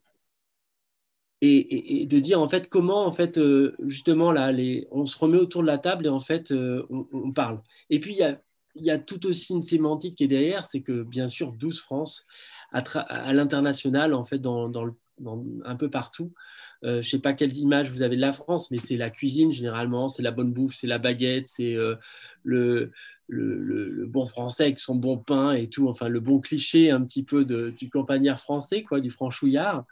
Et ben moi, ça me faisait la question, même quand il va y avoir la version anglaise du titre, qui s'appellera peut-être Sweet Friends, c'est de poser la question justement, où on en est de ce modèle qu'on défend, agricole, diversifié, de la baguette, du bon vivre, etc. en France. Ben, on n'en est nulle part. On n'en est nulle part parce qu'en fait, on a des zones commerciales partout, qu'on a les grands distributeurs les plus pollueurs au monde et puis qui s'exportent le plus, comme Carrefour. En fait, on n'en est nulle part. On n'en est nulle part. Et donc, du coup, la question, elle est ironique aussi dans tous ces termes-là. C'est, en fait, faut se remettre autour de la table, mais tous ensemble. Et voilà, c'est ce que je souhaitais un petit peu poser. Ce qui m'a valu beaucoup de retours assez explosifs de militants amis qui m'ont dit « Mais pourquoi t'as mis ce titre-là? Mais c'est un titre de facho, mais ça va pas, pourquoi ?» Et en fait, ça me plaisait que ça pose des questions comme ça, parce que du coup, si ça pose des questions aux écolos, ça veut dire que ça pose des questions plus largement. Et tant mieux s'il y a plein de fachos qui viennent voir le film, ça veut dire qu'on a moyen de les faire changer d'avis. C'est intéressant à avoir comme information parce que, comme moi, personnellement, je n'avais pas accès à cette subtilité qui est du titre. Donc, c'est quand même assez intéressant. Merci de ta générosité, même si tu ne voulais pas nous parler du pourquoi du titre. Là. On va essayer de voir si les gens répondent à ta question aussi. J'aimerais faire un petit côté parce que je vois le temps file un petit peu. Je vais parler un peu d'aménagement du territoire, de la question d'aménagement du territoire, parce que dans le film, tu as décidé de commencer avec une archive qui montre un peu la construction des banlieues. Donc, c'est avec ça que t'assois le film. Puis, un petit peu plus tard, il y a une scène ou une séquence qui est vraiment très intéressante où on présente des vues aériennes. J'ai fait vue aérienne en montrant mes mains comme ça. Du territoire en train de changer, en fait. Puis, ça c'est quelque chose qui est partout pareil aussi ici. On voit le territoire les villes qui finir par se toucher. Laval en est un exemple marquant où toutes les petites municipalités ont fini par se coller et donner une bête avec plusieurs têtes, si je peux me permettre de dire ça. Non, tant pis. Donc, j'aimerais parler de ça par rapport à ça, puis peut-être juste parler de la subtilité au Québec par rapport aux terres agricoles, parce que moi, j'ai l'impression qu'il y a une plus grande protection des terres agricoles. C'est plus difficile de construire là-dessus avec la loi qui a été votée dans les années 60-70, mais j'envoie la question à Marc-André. Est-ce que nos terres agricoles sont mieux protégées qu'en France? Ça dépend dans quel secteur, en fait. C'est sûr qu'effectivement, il y a des lois puis un encadrement. Tu sais, on prend la grande région de Montréal, par exemple, on a ce qu'on appelle un outil législatif et de planification du territoire qui s'appelle le PMAD, le plan métropolitain d'aménagement. Et ce PMAD-là, ben, justement, protège des milieux et prescrit finalement où on peut s'urbaniser et essaie aussi de favoriser des densifications autour de pôles de transport structurants et tout ça. Donc, c'est un outil qui a été très, très, très bénéfique, là. D'ailleurs, ces dernières années, on a vu des bilans sortir, puis ça a vraiment aidé à encadrer le périmètre dans le Grand Montréal. Le problème, c'est que ça encadre un certain périmètre, mais dès qu'on sort un petit peu de cette limite-là, ben là, il n'y a plus ce plan-là. Et donc, ce qu'on a vu ces dernières années, c'est que Montréal avait sa première couronne, on a vu à une deuxième, puis on est presque rendu à une troisième couronne. Et c'est là que ça devient inquiétant, c'est de voir jusqu'à quel point, à un moment donné, on va s'étaler, jusqu'à quel point on va continuer l'étalement. Puis c'est drôle parce que moi, j'ai adoré la réplique du professeur, justement, quand on voyait ces images-là en hauteur, là, puis qui disait, ben, on s'arrête quand? Tu sais, ça, c'est la question du professeur. Et là, tu as l'étudiante qui dit, ben, on s'arrête quand il n'y a plus de place. Et donc, il y avait une naïveté. Il y avait une naïveté dans la réponse, mais en même temps, une certaine forme de clairvoyance, parce que c'est l'impression qu'on a en ce moment, c'est qu'on va continuer tant qu'il n'y aura plus de place, on va continuer à développer. Et c'est drôle parce que Jeffrey, tantôt, disait il y a ce syndrome de mettre quelque chose, de voir sortir hors de terre au niveau politique. C'est vrai que c'est très payant de voir une nouvelle bibliothèque construire plutôt qu'une rénovation de bâtiment où souvent, politiquement, ça va être plus payant, mais c'est plus payant aussi d'un point de vue financier pour les villes parce que, je ne sais pas en France, mais de la façon dont nous, les municipalités sont financées aussi au Québec, la grande majorité du budget d'une municipalité, c'est le développement économique, c'est lié au développement foncier. Donc, c'est un cercle vicieux qui est extrêmement dangereux parce que plus la ville développe, plus il y a de l'argent qui rentre dans les coffres et c'est comme ça qu'on fait le développement économique. Donc, ça force finalement les maires à développer, mais c'est un peu un cercle vicieux parce qu'en ce moment, ce qui arrive, c'est qu'on a déjà de la difficulté à entretenir les infrastructures qu'on a, les aqueducs, les rues, tout ça. Mais là, on continue à développer pour avoir plus d'argent, pour offrir plus de services aux citoyens et plus d'argent pour essayer d'entretenir ce qu'on a déjà. Mais là, on le fait en développant. Donc là, on crée une nouvelle dette, puis une nouvelle dette et une nouvelle dette. Donc, le fardeau, finalement, sur les futures générations risque d'être énorme. Et il y a aussi cette pression pour un maire. Un maire qui ne développe pas sa ville, c'est mal perçu. Il y a une perception populaire que le développement économique, ça passe par les nouveaux quartiers, que ce soit un quartier industriel ou un quartier résidentiel ou un quartier commercial. Mais bref, souvent, il y a une pression populaire, une vision qu'un maire qui est bon, un maire qui est performant, c'est lui qui réussit à amener des nouveaux quartiers. Alors que quelqu'un qui voudrait être vraiment en phase avec son époque, de plus en plus, quand on lit ce qui se passe sur le climat, quand il faudrait redévelopper les zones existantes de différentes façons. Ça fait combien d'années qu'on dit qu'on va redévelopper le long du boulevard Tachereau sur la rive sud de Montréal, donc dans le coin de Brossard? On a un grand boulevard à je ne sais plus combien de voies de large, qui est un boulevard quand même à basse vitesse, 50-70 km/h. Mais ça fait des années qu'on nous dit on va redévelopper ce secteur-là parce que c'est que des maires de stationnement puis de centres commerciaux qui sont là, puis on pourrait refaire un quartier beaucoup plus intéressant, enlever les stationnements de surface, les rendre souterrains, recréer de l'habitation, faire un milieu de vie finalement, plutôt qu'une autoroute avec des centres commerciaux et des stationnements. Mais finalement, on ne le fait pas. Pourquoi on ne le fait pas? C'est une bonne question, je ne sais pas. Est-ce que c'est un manque de leadership? Est-ce que c'est des projets qui tombent? Mais pendant ce temps-là, il y a des projets immobiliers qui poussent partout malgré tout. Donc, redévelopper les territoires existants avant de développer de nouvelles terres, ça me semble, et ça, pour bien des gens, ça semble une logique, je veux dire, implacable, mais pourtant, ce n'est pas nécessairement ce qui se fait dans nos villes présentement. Mais la bataille, en fait, tu sais, moi, je retiens une phrase qui m'a vraiment beaucoup marqué. D'ailleurs, merci d'avoir relevé la phrase de Jennifer sur on s'arrête quand et puis quand elle répond, quand il n'y a plus de place. Parce que c'est une phrase en plus à laquelle je tenais beaucoup, qu'on a été recherché au niveau sonore parce qu'au niveau du son, on ne l'entendait pas très, très bien à la base. Et donc là, on est allé vraiment la chercher. J'ai embêté le monteur, son, etc. et tout. Je dis, mais non, là, on ne l'entend pas. Il faut qu'on l'entende. C'est tellement important ce qu'elle dit. Parce que pour moi, c'était du bon sens. Mais c'était... Et alors là, moi, ça me faisait hurler de rire en plus parce qu'elle disait des choses très, très simples, mais avec ses mots. Et pour moi, elle dit tout. On réfléchit comme ça. Bon, on verra. Quand il n'y aura plus de place, quoi. Sauf que quand il n'y aura plus de place, c'est de plus en plus proche. Et ce n'est pas nos enfants, c'est plus nos enfants ou nos petits-enfants, c'est maintenant. C'est de plus en plus maintenant. Donc ça, il y a l'illusion de ça sera pour demain ou après-demain, on a encore le temps. C'est fini. On n'a plus le temps. Donc c'est important à dire. Et puis je rebondis sur une autre phrase, j'en parlais au début, qui me paraît importante dans le film, c'est le député qui les regarde et qui leur dit « La bataille que vous êtes en train de mener, elle est culturelle et elle précède les batailles politiques. » C'est ça qu'il dit.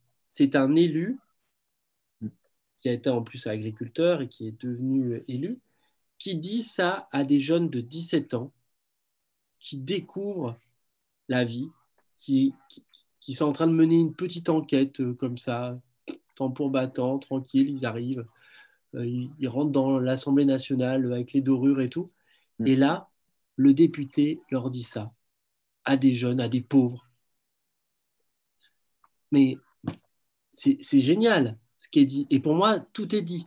Et tout est dit par rapport aussi aux élus dont tu parlais tout à l'heure, Marc-André. C'est-à-dire qu'en fait, les maires, les élus qui choisissent de quel aménagement du territoire on fait, eh ben, eux, il faut changer leur logiciel. Et ça ne se passera. Je pense que ça ne passera pas par les discours. Ça ne passera pas par les dossiers épais comme ça, ou les discours à l'Assemblée nationale ou dans les parlements. Ça va être que des trucs bêtes, des guerres de chapelle. Pour moi, ça passera par le cœur et parce qu'on vit. Comme ces jeunes qui traversent le pont et qui vivent la différence entre l'urbanisation et puis le rural, il faut faire vivre ça aux élus. Il faut faire vivre ça aux promoteurs. Parce que ces gens-là, quand ils partent en vacances, ils ne partent pas en vacances dans un centre commercial. Donc, ils vivent des choses. Et je pense que quand on a envie de partir dans un endroit, on a envie de partir dans un endroit qui soit beau, où on respire. Donc, c'est des questions de bon sens, mais qu'il faut refaire vivre à travers l'expérience. Et là, je prête un peu pour ma chapelle, mais par le cinéma. J'y crois beaucoup et je pense que le cinéma est vraiment vecteur de changement profond de la société. Et c'est pour ça que on l'a vu avec des films en France qui sont passés et qui ont commencé à changer les esprits. C'est fondamental. Bien plus qu'un long discours, parfois, ça reste. On sort de 2 heures de film et on se dit... Moi, j'ai des personnes qui m'ont dit dans la salle, à 45 ans, qui m'ont dit « Je veux changer de métier. Ce que je fais comme métier, c'est de la merde. je me rends compte à travers ce parcours-là, en fait, qu'à travers la prise de conscience de Samy et de Jennifer, bah, que j'ai envie de travailler autrement. J'ai envie de travailler que la banque dans laquelle je travaille fasse autre chose. Donc, pour moi, c'est vraiment ça, le cœur du débat. Et donc, voilà. Très intéressant. Puis le film, en fait, on le voit à travers les jeunes, c'est vraiment une leçon de citoyenneté, une leçon de démocratie, mais dans sa pluralité, puis dans le moindre geste. Fait que ça, je pense que c'est très bien réussi à ce niveau-là, Geoffrey. J'ai une question du public. On ne voit pas vraiment la nature physique d'Europa City, l'esthétique type de bâtiment. Est-ce que ça a été discuté par les jeunes, le côté à quoi ça ressemble? Est-ce qu'il y aurait moyen de faire du beau avec ça quand même? Donc, je lance la question, puis je pense que c'est quelque chose qui j'aimerais entendre Marc-André après là-dessus, sur comment on conçoit ces grands projets-là. Est-ce qu'on a une conscience esthétique et architecturale? Je commence du coup à répondre? Oui, s'il vous plaît. D'accord. Alors, la question du beau, ça c'est une vaste question, mais je l'ai posée souvent. Alors, on n'a pas, malheureusement, on a tourné 220 heures de film, donc c'est énorme, hein, c'est gigantesque par rapport à ce qu'on a gardé. Wow. Le nombre de rushs, je ne sais pas si vous vous rendez compte pour la plupart des gens, mais on dit que c'est 5 à 10 fois le même temps en fait, pour traiter la matière. Donc la matière, en plus, je l'ai vue, revue, revue. Mais donc, du coup, dans toutes ces matières-là, il y avait ces moments-là où on posait la question de l'esthétique, de la beauté. C'est quelque chose de très subjectif, la beauté. Totalement. Selon, en fait, où on grandit, si on grandit à la montagne, à la mer, à la ville, à la campagne, dans un château, avec un jardin ou pas, eh ben, on peut dire que son jardin d'enfance est différent. Je pense et je conçois et j'entends très très bien qu'il y a pour beaucoup le jardin d'enfance, c'est pas du tout le jardin bucolique comme les écolos le conçoivent, et je le vois vraiment et je l'ai rencontré, et c'est ce que aussi ces jeunes m'ont appris. Moi, j'ai grandi à la Martinique, aux Antilles, dans une île, donc du coup, où j'étais dehors en grande partie, donc c'est plutôt agréable, mais je conçois. Et eux m'ont dit que leur jardin d'enfance, c'était des centres commerciaux. Donc, dans leur imaginaire, les centres commerciaux, c'est quelque chose d'agréable. C'est quelque chose rattaché à leur première sensation d'enfant, où ils kiffaient, ils allaient se promener. C'était pas du tout pour acheter, c'était vraiment pour se retrouver entre potes, avec sa maman, avec son papa. On allait se promener, quoi. C'est le département où il y a le plus de surface commerciale par habitant, quand même. Donc, ça, c'est intéressant aussi, c'est mettre les lunettes d'autres personnes.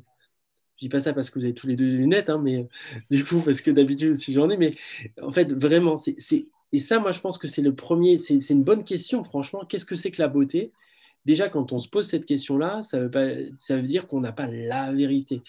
Et après, bah, on peut essayer de comprendre ce que peut être une beauté qui serait quand même dans l'intérêt du commun, du collectif. Donc, et là, il commence à avoir des choses qui bougent. Et puis après, encore une fois, je reviens avec les questions de la sensation, c'est que à partir du moment où ils vont voir cet agriculteur, où ils goûtent d'autres choses, et ben là, tout se passe. Et là, ils rencontrent une autre beauté, un autre goût. Mais Jennifer, elle kiffe pas du tout les radis noirs au départ. Hein. Elle n'est pas certaine. Elle n'est pas du tout convaincue. Hein. Et c'est normal, parce qu'elle a été élevée en fait au KFC et au McDo. Moi, j'adorais le McDo quand j'avais son âge. J'y allais à fond et je kiffais. Je mangeais le McDo 3 ou 4 fois par semaine parfois. Donc, c'est pas king size, mais j'ai plus, mais c'était un peu le même genre. En tout cas, et après, je crois qu'en fait, on découvre une autre phase, mais pour ça, c'est la question de la culture, encore une fois. C'est rencontrer d'autres mondes. Et alors, comment on l'a travaillé dans le film, puisque je parle beaucoup et je me bats d'une question à l'autre, mais c'était très important pour nous de les faire rêver autant que le film, enfin que Repas City les fait rêver. Et donc, moi, quand je suis allé dans les différents lycées, là, j'ai dit que j'ai vu à peu près 800 élèves, je leur ai juste montré de manière brute le spot publicitaire de Repas City. Je ne voulais pas leur dire c'est bien ou c'est pas bien. Je leur ai montré. Et en fait, ils kiffaient. 90% des jeunes kiffaient à fond. Ils adoraient. Ils se projetaient là-dedans. Ouais, des pistes de ski, etc. Et autres. Quand on leur a expliqué que les pistes de ski, ça allait être 100 mètres, que donc c'était comme faire du ski dans son frigo, ils ont tout de suite commencé à saisir en fait les enjeux, qu'on allait les berner en fait, que c'était du rêve, c'était des images d'animation, mais qu'en fait on n'allait pas leur donner ce que les gens qui avaient les moyens allaient voir à la montagne ou au ski en fait. Ils se sont rendus compte. Donc voilà, la question de l'esthétique, ils se sont appropriés au fur et à mesure, mais ils sont sortis de leur jardin d'enfance dans les centres commerciaux pour aller voir autre chose. Et ça, c'est tout un cheminement, c'est pas facile. Et en même temps, il faut laisser ouvert en fait à ça. Donc, se dire la beauté, c'est pas juste romantique et bucolique, ça peut être aussi de nouvelles choses qu'on invente. Totalement. Oui, Marc-André, si tu veux rebondir par rapport à cette question-là. Oui, je suis vraiment d'accord avec Jeffrey sur le côté relatif et subjectif de la beauté. On peut l'interpréter de différentes façons et il faut faire attention parce que la beauté aussi, quand on regarde des grands projets immobiliers ou tout ça, la beauté peut devenir un élément pour maquiller un projet aussi, dans le sens que la beauté, c'est un des éléments, un des facteurs à considérer dans un ensemble de facteurs économiques, écolos. Il y a toute une panoplie finalement d'arguments ou de piliers à un projet qu'on doit observer. Et si les prémices de base d'un projet ne sont pas bonnes, la beauté devient une forme de maquillage sur un projet, ça devient une forme de mirage. Donc, il est beau, mais la base n'est pas solide. Les piliers du développement durable, par exemple, ne sont pas respectés. Et donc, c'est pour ça que c'est un jeu dangereux, en fait, la beauté. C'est important, mais ça peut devenir superficiel quand on ne prend pas en compte les autres arguments ou les autres piliers autour. Totalement. Donc, le temps file. Peut-être juste une petite dernière question. Je vais bientôt me faire expulser de la pièce où je suis. Mais, Ah oui? Mais je reste encore quelques minutes avec vous. Et puis, en fait, la douce France autour de moi commence à dormir. Oui, tout à fait. C'est vrai. J'ai juste une petite question par rapport à la question du développement durable. Ça a été discuté aussi parmi les ateliers, cette façon-là de concevoir différemment. Bon, on voit qu'il y a quand même question de qu'est-ce qu'une ferme urbaine, à quel point c'est un leurre et tout ça, mais outre ça, est-ce qu'il y a d'autres éléments pour redynamiser le centre plutôt que de continuer vers l'expansion en périphérie?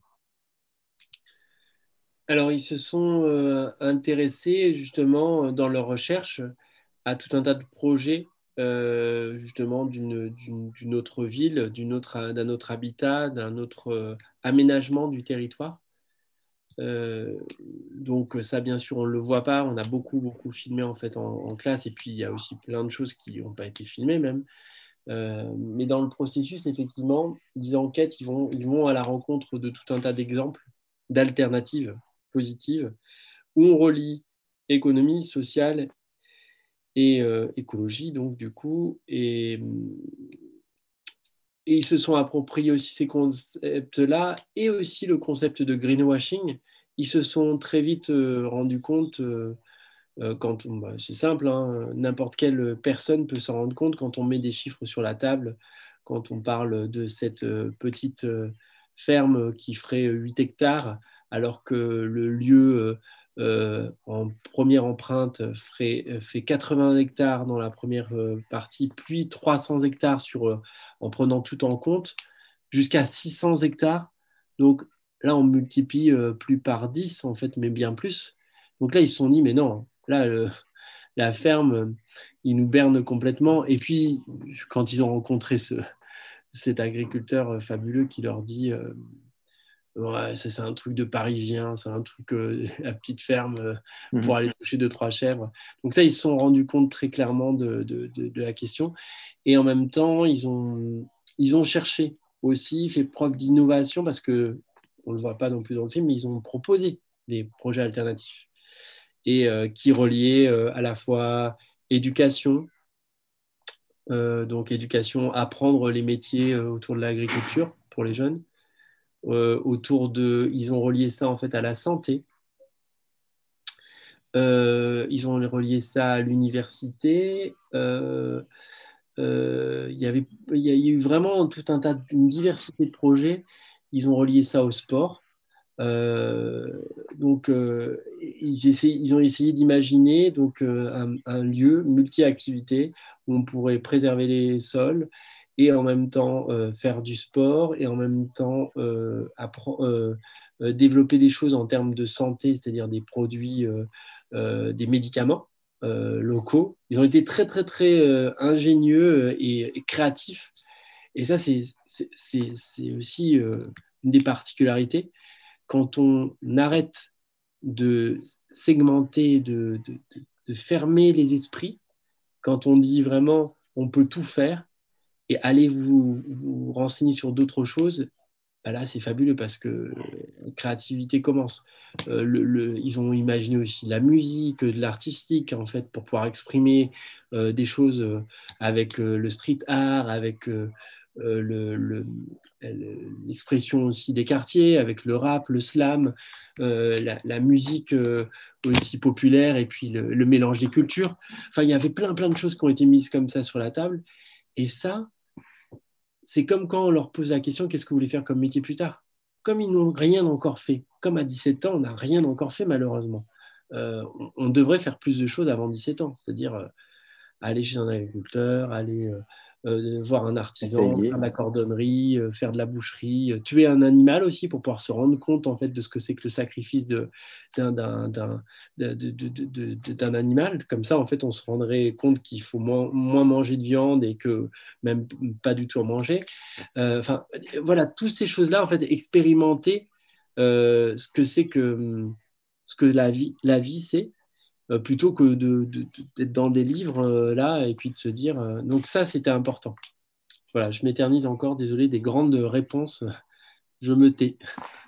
Ben, c'est une très belle initiative, en tout cas, idée d'essayer les choses, d'aller à la rencontre des possibles. Je ne suis pas certain que l'idée de rentrer dans le corpus scolaire, tuer un animal pourrait passer, mais en tout cas, je préfère aller à la cabane à sucre personnellement.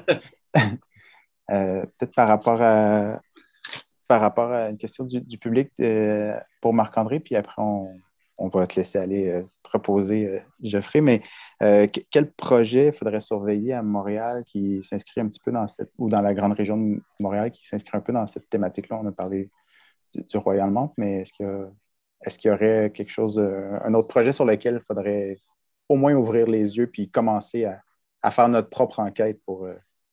Le Royal Mount, évidemment, il est loin d'être terminé. Alors, j'ai bien hâte de voir comment ce projet-là va évoluer dans le temps et l'impact que ça va avoir sur les entourages. Il y a des projets de redéveloppement aussi qui ont été dévoilés, qui sont quand même intéressants. Tu sais, on parle d'exemples qui sont peut-être un peu négatifs, mais il y a peut-être des exemples aussi intéressants à surveiller. Je pense les galeries d'Anjou, par exemple, il y a tout parce que là, on parle depuis 30 ans de l'extension de la ligne bleue du métro qui mènerait aux galeries d'Anjou. Là, ils ont proposé tout un projet de redéveloppement pour enlever les stationnements de surface et vraiment densifier dans ces secteurs-là. Donc, tu sais, c'est des projets intéressants à surveiller.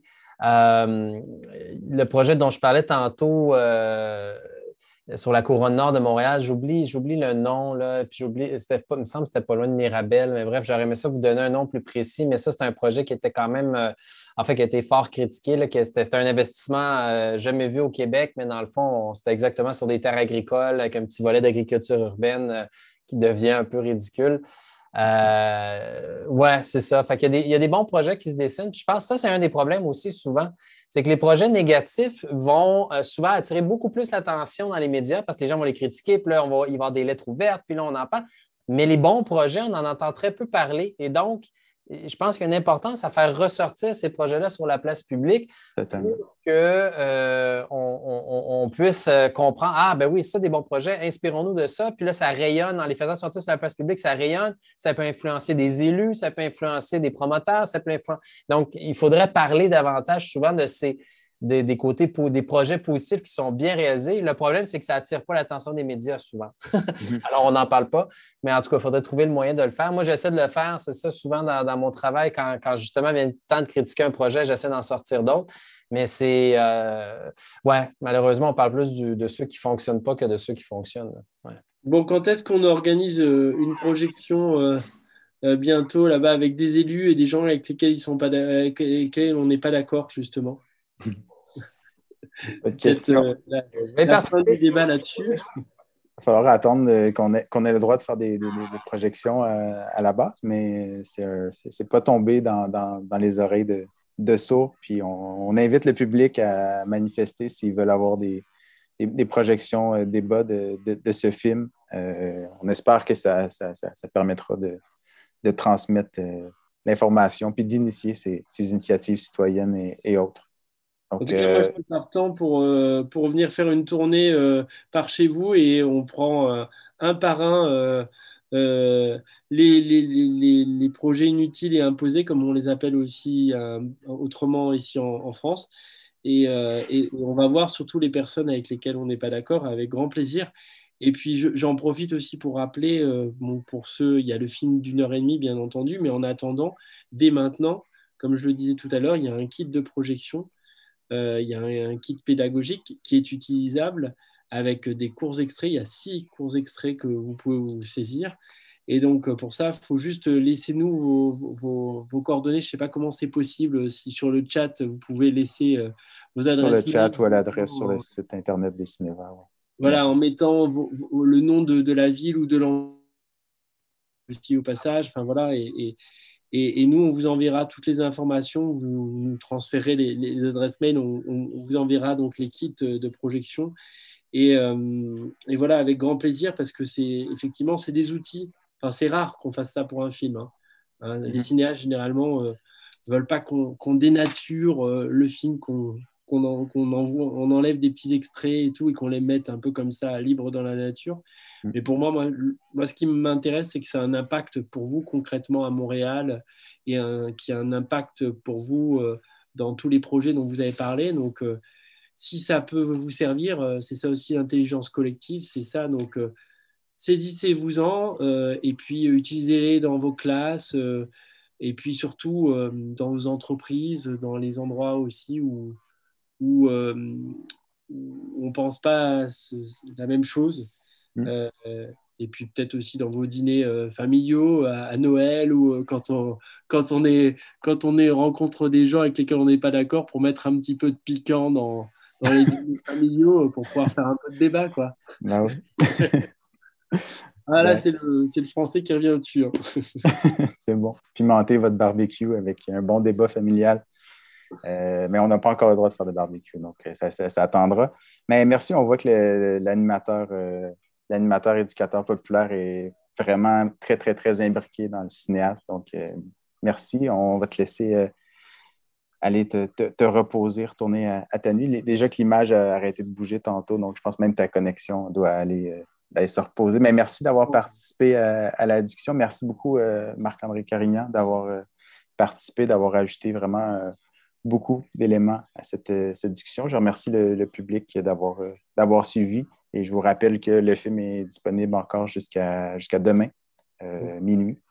Et puis, à partir dans 20 minutes, un nouveau film qui est disponible sur la plateforme de Tank dans le cadre de Cinévert. Donc, Je m'appelle Humain de Kim Obomsawin. Et puis, je vous annonce que demain, il y aura une belle rencontre entre Daniel Racine, qui est animateur pour nous à Cinévert, et puis Joséphine Bacon. Donc, une belle opportunité d'avoir accès à cette grande dame. Donc, et à Daniel Racine aussi, qui est aussi un grand homme. Donc, à bientôt. Bonne soirée. Merci beaucoup, Marc-André et Geoffrey. Merci, bonne nuit, bonne soirée. Et à très bientôt. Au revoir.